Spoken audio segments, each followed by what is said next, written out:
أعوذ بالله من الشيطان الرجيم بسم الله الرحمن الرحيم الحمد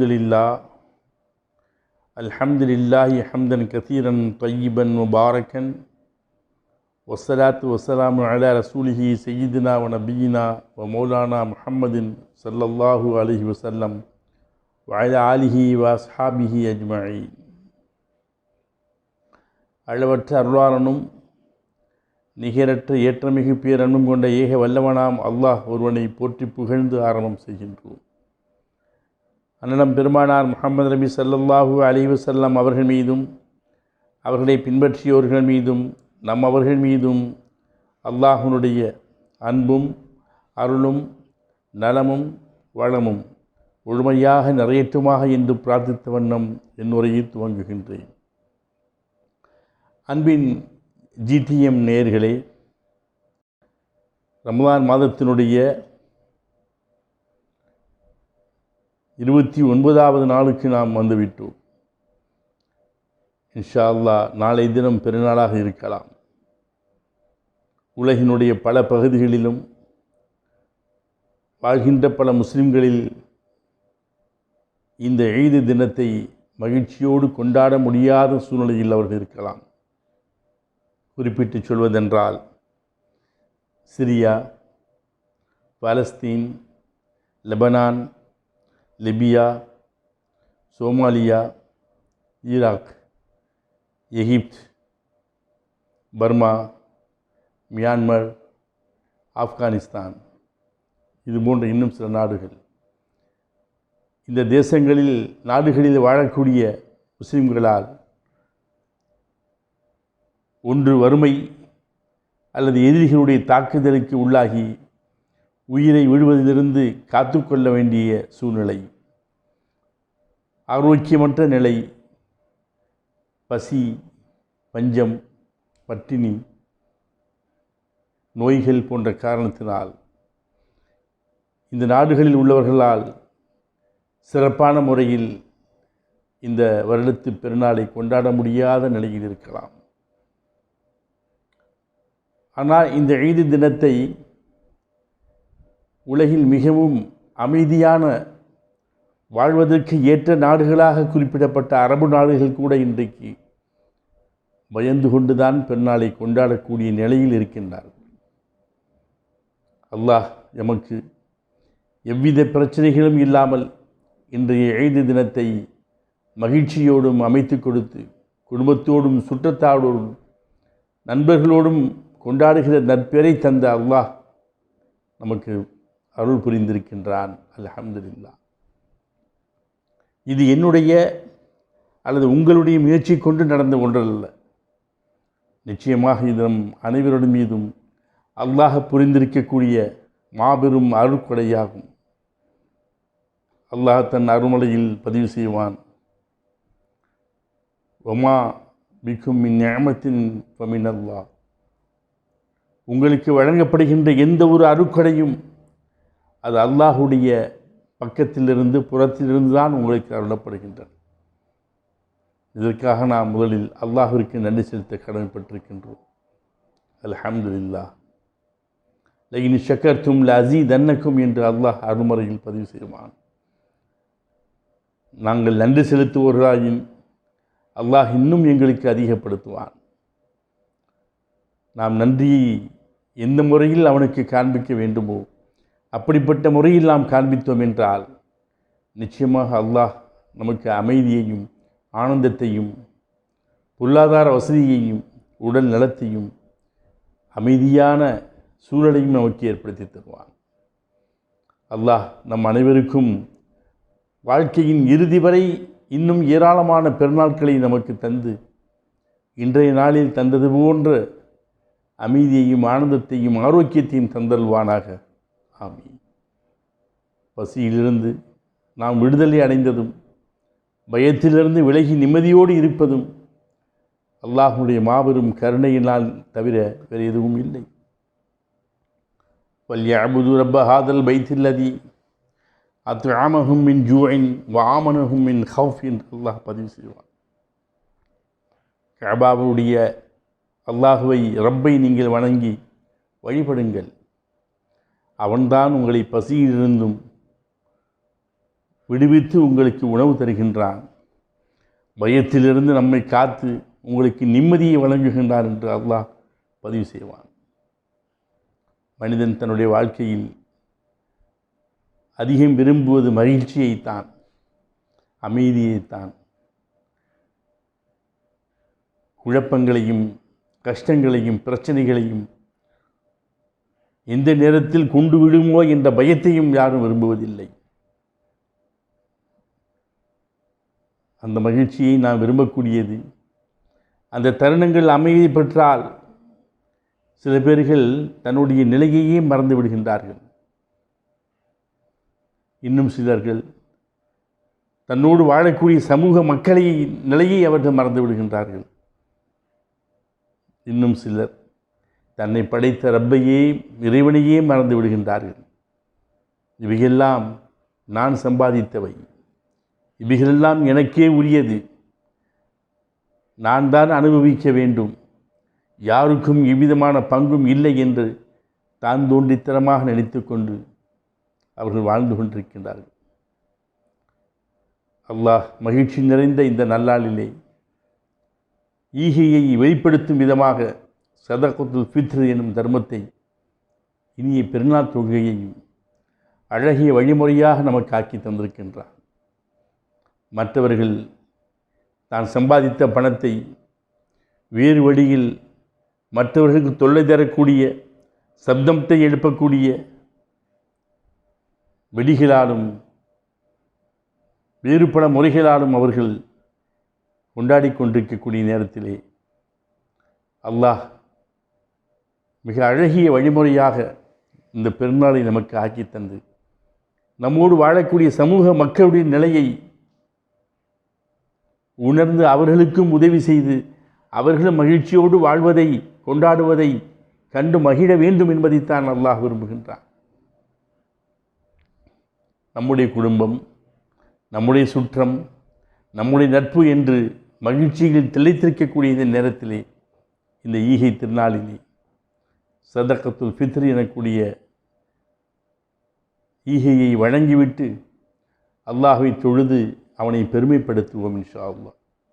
அல்லாஹு அக்பர், அல்லாஹு அக்பர், அல்லாஹு அக்பர், அல்லாஹு அக்பர், வலில்லாஹில் ஹம்த்.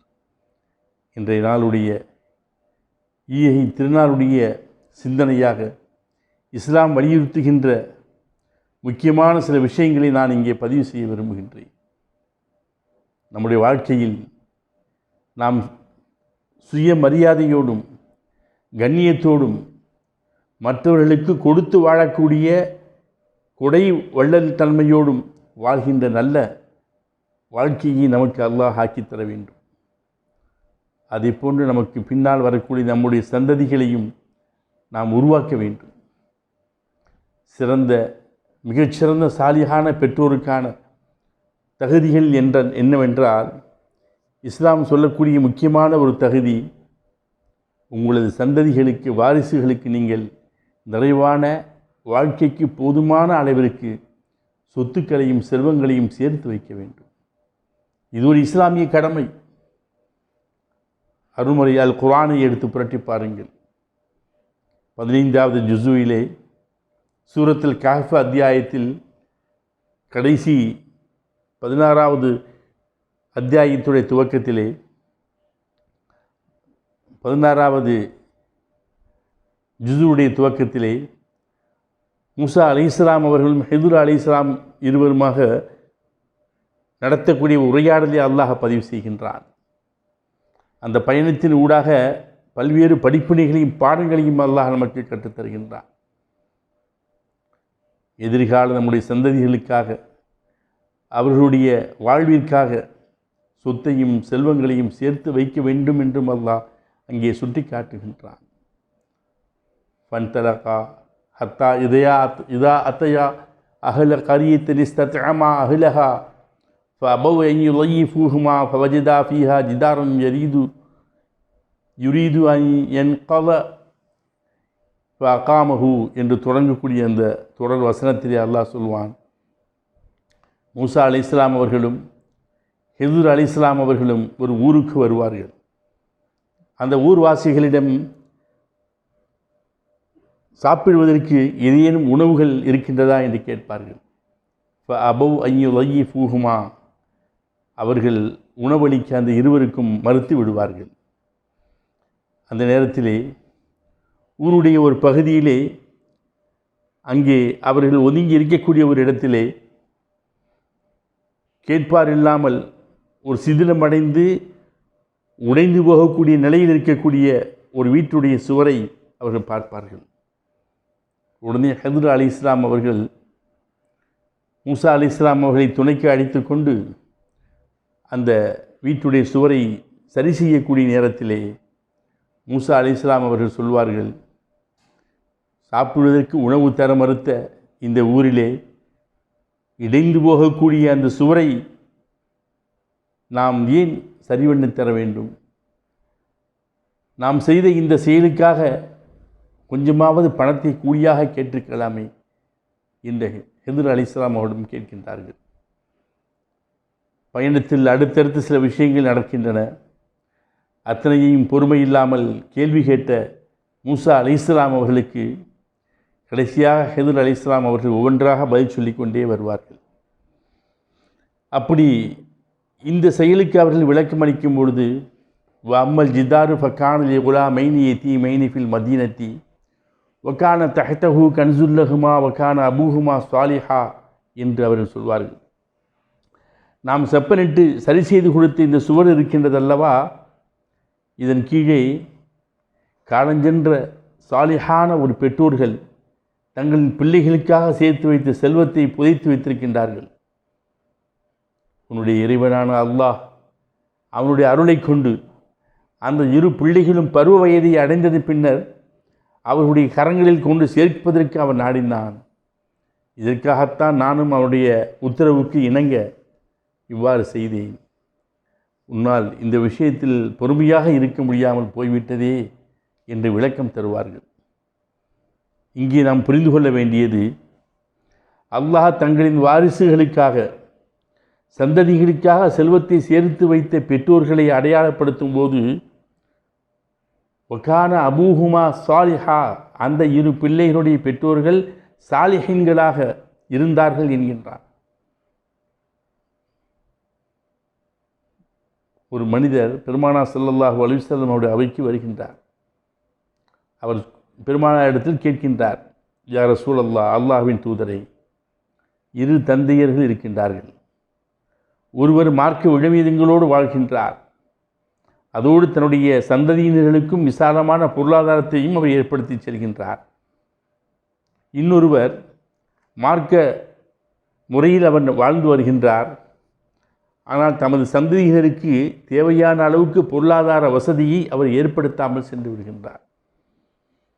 இந்த இருவரில் யார் சிறந்தவர் என்று கேட்டபொழுது பெருமானார் ஸல்லல்லாஹு அலைஹி வஸல்லம் சொன்னார்கள், முதலாம் அவரே சிறந்த தந்தையாவார் என்றார்கள்.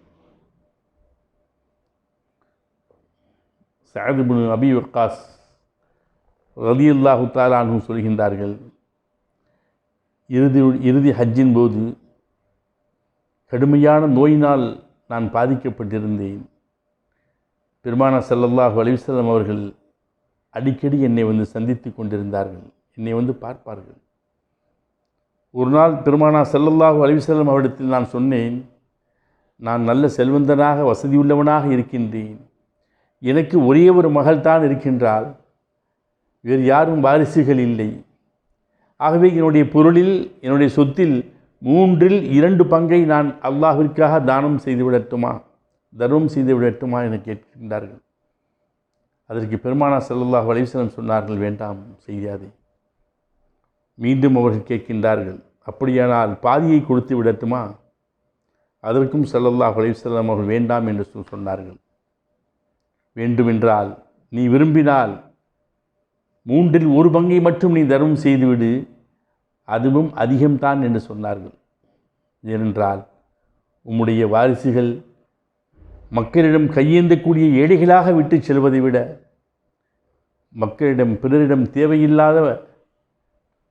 தேவையற்றவர்களாக அவர்களை விட்டு செல்வது சிறந்தது என்று சொல்கின்றார்கள்.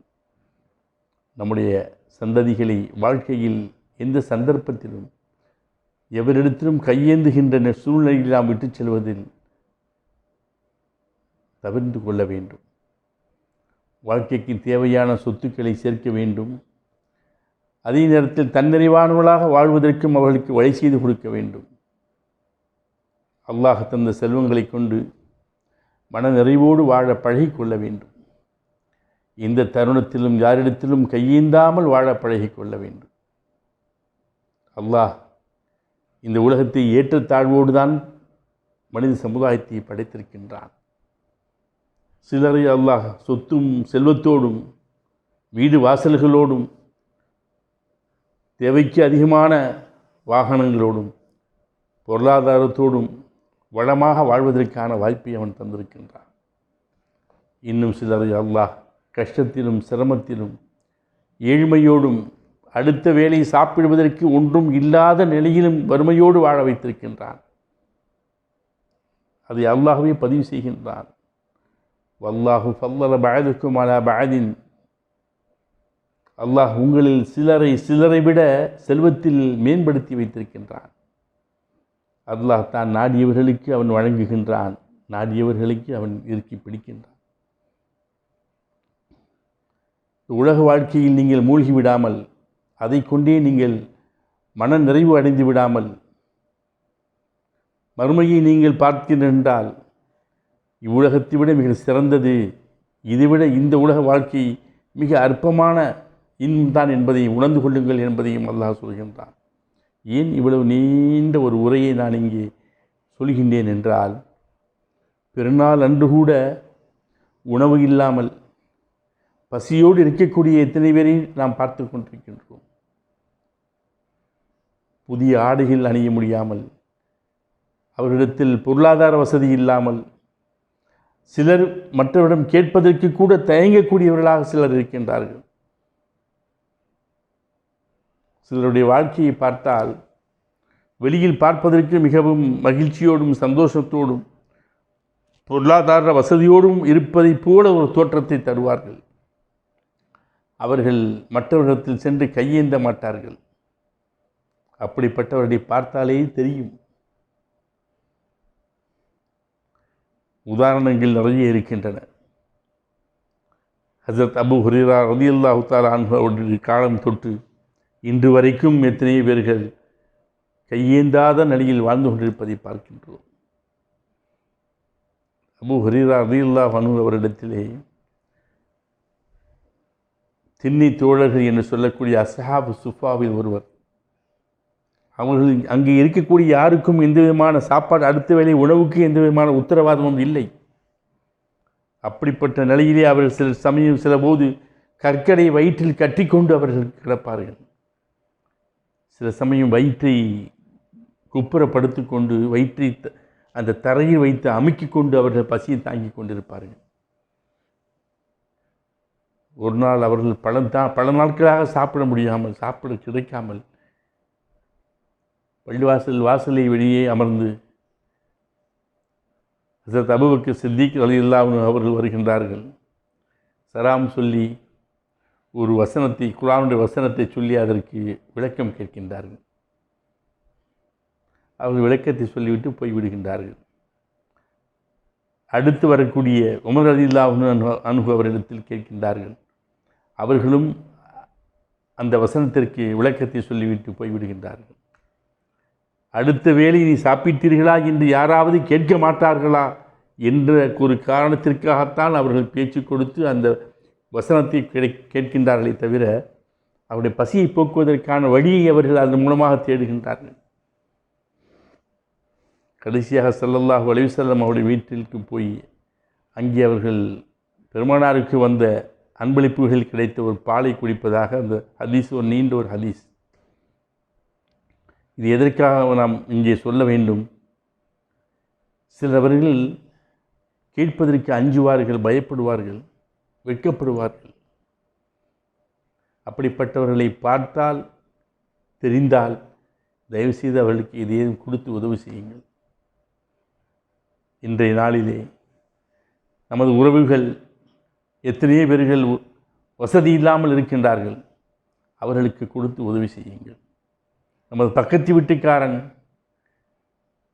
நல்ல உணவுகள் வாங்கி சமைத்து சாப்பிட்டு அந்த பெருநாளை கொண்டாட முடியாத நிலையில் இருக்கின்றான், அவர்களுக்கும் கொடுத்து உதவுங்கள்.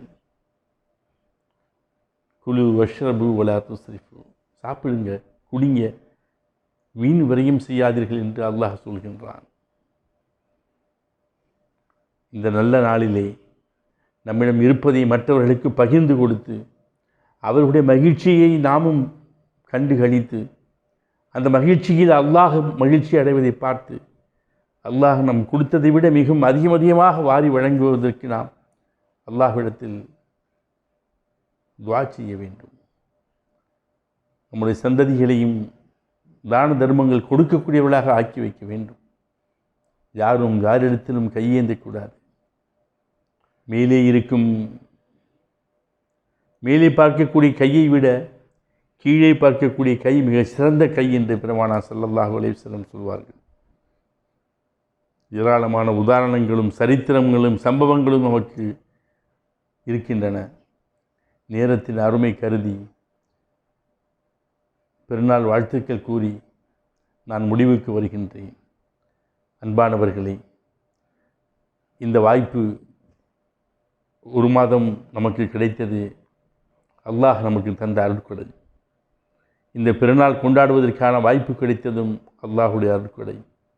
நான் உங்களோடு உரையாடுவதற்கும் எனக்கு தெரிந்த விஷயங்களை உங்களுக்கு மத்தியில் எடுத்துச் சொல்வதற்கும் வாய்ப்பளித்ததும் அல்லாஹ் ஒருவனை. அல்ஹம்துலில்லாஹ், அவனை போற்றி புகழ்ந்து இந்த ஒரு மாதமும் என்னோடு பயணித்த உங்கள் அனைவருடைய நல்வாழ்விற்காக நான் துஆ செய்கின்றேன். ஜிடிஎம் குழுவினருக்கு, குறிப்பாக அண்ணன் நியாஸ், அண்ணன் கமாலுதீன் அவர்களுக்கு இந்த நேரத்தில் நான் நன்றியை தெரிவித்துக் கொள்கின்றேன். அல்லாஹ் அவர்களுக்கும் எனக்கும் உங்களுக்கும் நல்வாழ்வை தந்து இனியும் பல ரமதான்களை நமக்கு கிடைக்கப்பெற்று அந்த ரமதானின் மூலமாக நாம் நோன்புகளை நோற்று நல்ல அமல்களில் அதிகமாக செய்து